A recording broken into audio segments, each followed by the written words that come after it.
दोस्तों, एक बार की बात है जब ऋषि कांडू गोमती नदी के किनारे पर बैठकर घोर तपस्या कर रहे थे। उन्हें ऐसे ही लगातार तपस्या करते हुए काफी साल गुजर गए थे। वह अपनी तपस्या में इतने ज्यादा लीन हो गए थे कि उनको अपने आसपास कुछ भी पता नहीं चलता था। ऋषि कांडू को लगातार तपस्या करते हुए देख इंद्रदेव काफी चिंतित हो रहे थे, क्योंकि उनको डर रहता था कि कहीं उनकी कोई राजगद्दी छीन ना ले। इसीलिए इंद्रदेव ने एक षड्यंत्र रचा और स्वर्गलोक की सबसे खूबसूरत अप्सरा को बुला लिया। वह अप्सरा इतनी खूबसूरत थी कि कोई भी देव उनको देखकर आकर्षित हो ही जाता था। इसीलिए फिर इंद्रदेव ने उस अप्सरा को बुला लिया और फिर इंद्रदेव ने उस अप्सरा को अपने षड्यंत्र में साथ देने के लिए मना लिया और अप्सरा भी मान गई।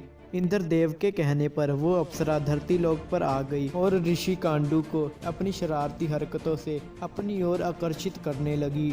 और जब ऋषि कांडू ने भी उस अप्सरा को पहली नज़र में देख लिया तो वह भी आकर्षित हो गए और अपनी तपस्या को छोड़ उस माया जाल में फंस गए। और फिर ऋषि कांडू उस अप्सरा को अपने साथ गुफाओं में ले गए। उन गुफाओं में ऋषि कांडू ने उस अप्सरा के साथ काफ़ी साल रासलीला रचाया और फिर ऐसे ही करते करते करीबन 100 साल बीत गए। और फिर एक दिन अचानक अप्सरा ने ऋषि कांडू से कहा कि हे ऋषि, मुझे अब वापस जाना होगा। आप मुझे वापस जाने की खुशी खुशी इजाज़त दीजिए। यह सुनते ही ऋषि कांडू काफ़ी उदास हो गए और उदास होकर कहने लगे कि हे अप्सरा, कुछ दिन और ठहर जाते। ऋषि कांडू की उदासी देख अप्सरा उनकी बात मान गई और धरती लोक पर ही रुक गई। और फिर वो दोनों उसी गुफा में वापस रहने लगे और वहाँ पर रासलीला करने लगे। और फिर ऐसे ही करते करते 907 साल बीत गए। अप्सरा हर बार ऋषि कांडू से वापस जाने की इजाज़त मांगती थी, लेकिन ऋषि कांडू हर बार उदास होकर अप्सरा को कुछ देर और ठहरने को कह देते थे। अप्सरा भी उनकी बात इसलिए मान जाती थी क्योंकि वह डरती थी कि ऋषि कांडू कहीं गुस्से में आकर उसे कोई शराब ही ना दे दे। इसलिए अप्सरा को ऋषि कांडू के साथ 907 साल तक संभोग करना पड़ा था।